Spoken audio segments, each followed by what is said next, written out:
as the nation reels from the Pahalgam terror carnage. Well, we travel to a city that once bore the full brunt of Pakistan's war machine. Kargil, a region that fought, bled and stood its ground. And today, 25 years later, with tensions rising again, we ask, if war returns, is Kargil ready?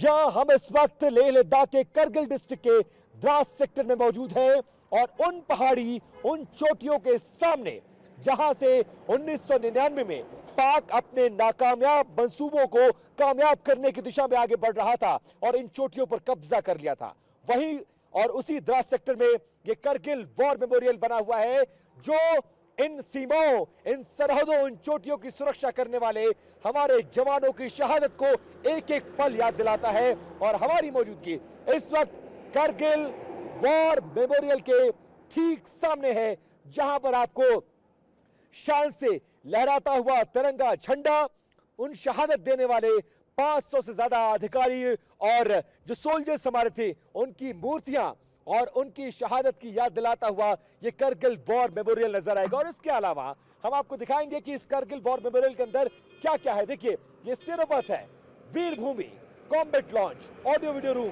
Zoji La war memorial. Kargil Vijay Diwas जो 26 जुलाई को मनाया जाता है, उसी दिन हमने ये युद्ध जीती थी।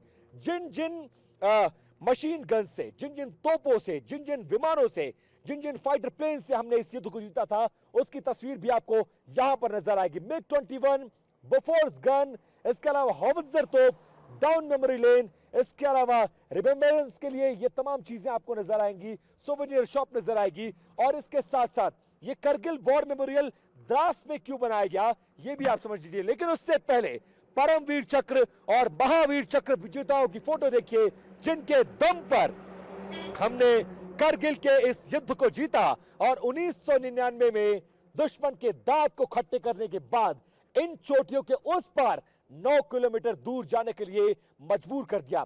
इन चोटियों से इसको तोलोलिंग की पहाड़ी कहा जाती है और 1999 का युद्ध इसी चोटी पर आने के बाद शुरू हुआ था।